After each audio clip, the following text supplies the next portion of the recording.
What does it mean to be recognized as the best? Or a better question, what does it mean to be seen as the pinnacle of being strong? Well, to answer that question, you first need to know what it means to be weak and suffer utter defeat. So in anime terms, getting beat down to a bloody pulp and still being able to stand up. True strength isn't about your muscle size or how much you can lift, but it's how you choose to get up every time you're knocked down, or the mental fortitude to push yourself past your limit. Throughout countless series, we've seen what these pinnacles of strength can look like. All Might, symbol of peace and justice! Luffy,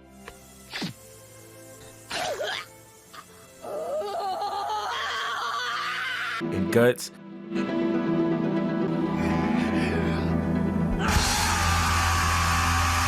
Now, these characters I just named aren't particularly the strongest in their series, but their mental fortitude puts them leagues above anyone else. These characters motivate and inspire you to change the way you look at life. But what if that pinnacle of strength, that being who no one else could touch, what if everyone wanted to see them go down, including good and bad people? 32 fighters, all skilled enough to be considered the best in their respected styles: boxing, grappling, sumo, and wrestling, you name it. They were to face off in a tournament for one man's title to be the strongest. But none of them really knew how big the gap between them and that title truly was. Kanoh Agito, considered to be the strongest fighter in this tournament and heavily implied to be the strongest man in the world, he wouldn't just give up his title easily and would showcase to the world why he truly is the strongest. He would fight in this tournament and be the representative fighter for the Dainippon Bank, and he would be known as the fifth Fang of Matsudo. Growing up with a gang that took refuge inside sewers, things like starvation and death were pretty common, and he was found by a person named Nico Takeda. Him and his gang were trained in the Nico style martial art, and eventually, as part of the training, they were all sealed inside of a chamber underground to complete the Jiu ritual. Derived from China, the Jiu ritual was invented to seal off venomous creatures inside of a closed container where they devoured each other, and it would lead to one surviving creature. Now, as you can imagine, it isn't very healthy, or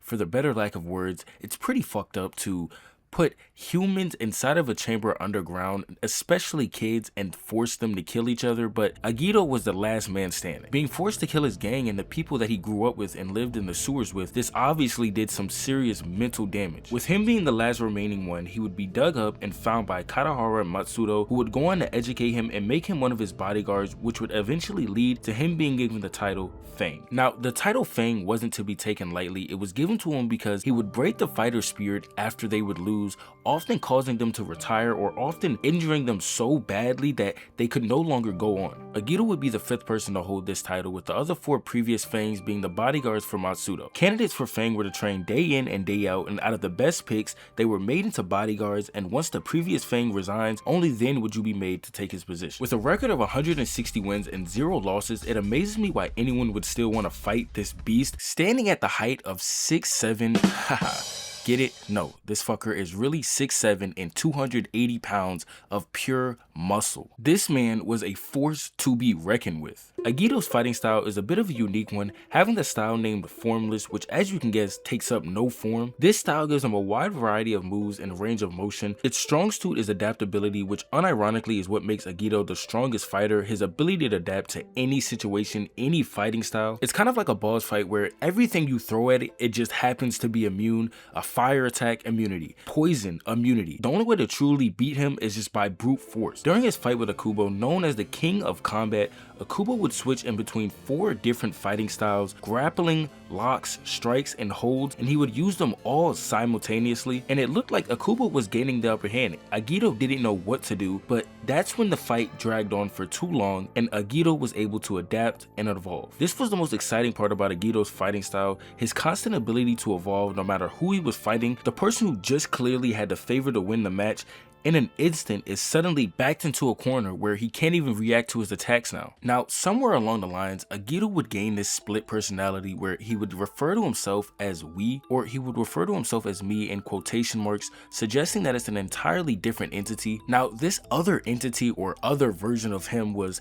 I don't know how to say it, creepy as fuck. I mean, just look at this smile. He's much more aggressive and just down to brawl in this version of him. This is also where the Formless style comes from, and he even thanks Okubo after defeating him because he was able to grow stronger after their fight. But I say all that to say, This was the first fight we had seen from him, and honestly, it felt a little underwhelming. Yes, he had won and knocked out his opponent, but this overwhelming strength and presence that was stated multiple times, I just didn't feel that. And that would kind of be the moral of the story for majority of his other fights. That was until his fight with Hatsumi, one of my favorite fights in this series. Now, this fight wasn't just a regular fight. Not only had Hatsumi been hyped up to be a rival to Agito, but you see, Hatsumi was supposed to be the 5th Fang instead of Agito, but stopped training to be the 5th Fang due to just plain out laziness. So this fight wasn't just two strong fighters going head to head, but it was a fight to see how far the gap from what could have been and what currently is. And man, Hatsumi stood no chance.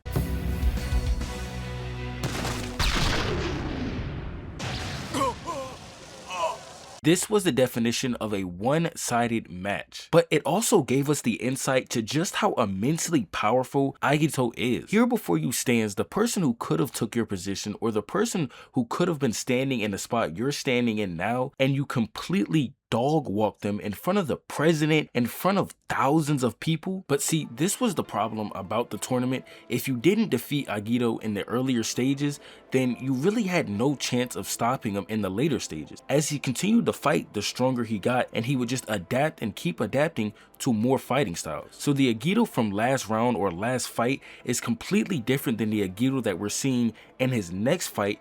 Depending on how the person he's fighting, how many styles they have, or how they fight, he'll just simply adapt to all of it and evolve. He wouldn't fall for grapples or holds anymore. I mean, just look what happens to Hatsumi when he tries to grab him. Now.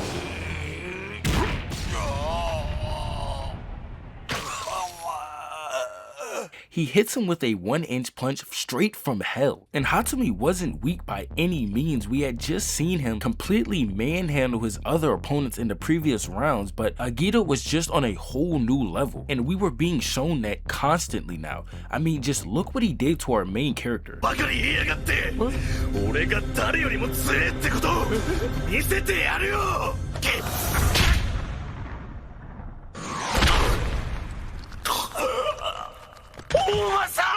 Agito was reaching a perfect state, and I was getting the feeling that he was unstoppable. He was proving why he stood above everyone else. Until his match against Kuroki, a formidable opponent who had barely been injured and was kind of an underdog in terms of presence throughout this entire tournament. Don't get me wrong, Kuroki was definitely one of the stronger people in this tournament, but his presence just wasn't that loud, and I blame this on the fact that his fighting style just wasn't that fun or unique to watch compared to the other fighters. Having a fighting style based in defense and foresight, so being able to see people's attacks before they do it, which explains why he got so far into the tournament without really ever getting a serious injury. This fight between Agito and Kuroki was by far the biggest fight of the series. Now granted, this was the semifinals, but let's keep it real here. Our main character was not beating any one of these people at all. This fight was the decider. The strongest man in the world versus the man who everyone believed could actually take that title. During this fight, they would go back and forth, and Agito even evolving 2 whole times, dislocated arms, broken hands. Everything was being laid on the ground. Kuroki's impenetrable defense versus Agito's relentless offense. Whoever gave in first would lose. At this point, Agito had mastered switching between his form to style and form styled, so it was proving to be quite a hassle dealing with him, but at the same time, this was the most injured we've ever seen him. Kuroki was putting up a fight no other fighter before him could. Agito even mentioning to himself that it feels like he's punching a boulder when he throws strikes at Kuroki. The fans knowing and sensing that the fight was coming to an end, and could this be the end of the Fang of Matsudo's legend, they were laying everything on the line, strike after strike, defensive counter after defensive counter, everything was being thrown. And in that moment, Agito would throw a punch, and it would get countered, and he would get flipped on his side, and Kuroki would throw the final blow. And that would be the end of the match with Kuroki winning. And that would be Agito's first loss in 163 fights. One thing I love about Agito's character is that this isn't your typical depiction of who the strongest or what the strongest should act like. Usually it's some knight in shining armor who's just goes around saving people. But in this case, it's some schizo who has personality disorder, who's just insanely strong and has insanely good fighting techniques. But I hope y'all enjoyed the video. I'll catch you on the next video. Peace.